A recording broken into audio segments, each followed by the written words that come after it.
Student standard 8 subject है हमारा science, chapter है 3 सिंथेटिक फाइबर्स एंड प्लास्टिक के बारे में। तो भाई हमने आगे का लेक्चर में इंट्रो देख लिया था कि भाई नेचुरल प्लांट और एनिमल मेड भी होते हैं फाइबर्स, और दूसरे कौन से होते हैं ह्यूमन मेड की जो सिंथेटिक या फिर मेन मेड फाइबर्स होते हैं। ओके, अब आगे हमें नेक्स्ट टॉपिक देखना है। तो भाई कौन सा टॉपिक है, तो भाई देखते हैं what are synthetic fibres. Synthetic fibres कौन से होते हैं, तो भाई try the resell unformed pattern from the neckline in a braid joint the help with a thread, कि जो एक दूसरे से जुड़े हुए होते हैं। कि भाई देखते हैं हम, नीचे फिगर है हमारा 3.1 में, इस हिसाब से भाई यहाँ पे बताया है कि भाई breads and a paper clips join the from log in the chain, कि एक दूसरे से जॉइंट होके भी जो भी चेन बनाते हैं वो होती है भाई फैब्रिक की चेन। जो चेन ज्वाइन करके बनाते हैं ना उसमें से फैब्रिक बनता है। भाई try to join number of a paper clips together make the long chain, कि आप पेपर क्लिप को इकट्ठा करके एक लॉन्ग चेन बनाओ, कि जैसे फिगर जो हमारा 3.1 है उसमें दी गई है। If there any similarity between the two, कुछ सिमिलरिटी आपको दिख रही है इन दोनों में।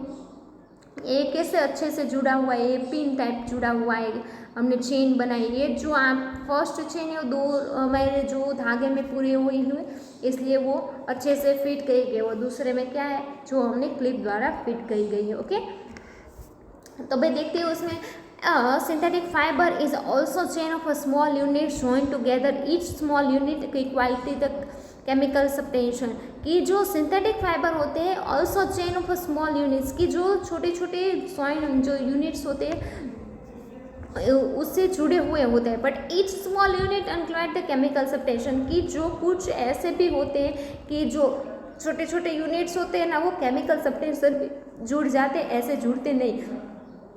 ओके, जैसे कि आपकी कॉटन की आप दो बॉल ले लो, फिर उसको ऐसे एक गुच्छा करके उसको अलग अलग कर दो, एक एक रेसा, फिर आप हाथ में मसल देते हो तो वो जॉइंट हो जाती है। ओके, वो नेचुरल जॉइंट हुई है। बट कुछ ऐसे भी फैब्रिक्स होते हैं कि जिसको केमिकल सब्सटेंशन से भी उसको जॉइंट किया जा सकता है। Okay, many such small units combined to from the large cell unit called polymer, कि किसको पॉलीमर बोला जाता है, तो कि भाई many such small units combined, कि बहुत सारे छोटी छोटी जो यूनिट्स होते हैं वो जॉइंट होते हैं तो उसको बोला जाता है पॉलीमर्स, और एक लार्ज सेल यूनिट बनाते हैं उसको बोलते हैं हम पॉलीमर। तो ये थी आपकी पॉलीमर की डेफिनेशन। आपको ध्यान रखने की many such small units to combine from a large cell unit to called polymer। Polymer किसे बोला जाता है, कि छोटे छोटे यूनिट्स को कंबाइन करके बड़ा एक लार्ज यूनिट बनता है तो उसको बोला जाता है polymer. Okay, the polymer come from the Greek word the poly meaning many and more meaning part unit. Polymer का दो होता है, कि पॉली मीन्स के बहुत सारे, okay, poly meaning many, and मेर मीनिंग क्या होता है, पार्ट या फिर यूनिट। ओके, इसका जॉइंट होता है पॉलीमेर। ओके, क्या समझा कि पॉली मीन्स होता है मैनी, और ये जो पॉलीमर है ना वो एक ग्रीक वर्ड है। तो भाई ग्रीक वर्ड में हम ट्रांसलेट करते हैं तो पॉली मीन्स होता है मैनी, और जो हमारे मेर है MER तो उसका मीनिंग होता है पार्ट या फिर उन unit. Okay, so polymer is made to many repeated units, की जो पॉलीमर होता है ना वो बहुत सारे यूनिट्स जो होते हैं उससे बना हुआ होता है। ओके, तो फिर से हम इस टॉपिक में देखते हैं कि भाई जो चेन, फिर से मैं आपको रेफर करती हूँ कि जो हमारा पॉलीमर है भाई किस तरह से उसकी होती है।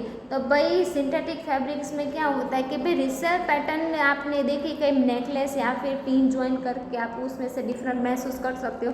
उसके साथ साथ जो सिंथेटिक फाइबर चेन जो होती है वो यूनिट ज्वाइंट होते हैं टुगेदर एक दूसरे से, बट जो ईच कुछ ऐसे स्मॉल यूनिट्स होते हैं कि जो केमिकल सब्सटेंशन से जुड़ जाते हैं। ओके, और दूसरी क्या है कि भाई पॉलीमर की डेफिनेशन है कि many such small unit combined to from a large cell unit called polymer, कि छोटे छोटे यूनिट्स कंबाइन होके बड़ा एक यूनिट बनाते हैं तो उसको बोलते हैं हम पॉलीमर। ओके, उसके साथ साथ यहाँ पे टॉपिक होता है खत्म आपका। भाई क्या था टॉपिक, तो आपको देखना है कि भाई what are synthetic fibres, synthetic fibres क्या होते उसके बारे में। ओके, तो इस टॉपिक में आपको क्या करना है कि भाई आपको पॉलीमर की ये जो डेफिनेशन है ना वो आपको लिखनी है अपनी नोटबुक में। Okay, thank you.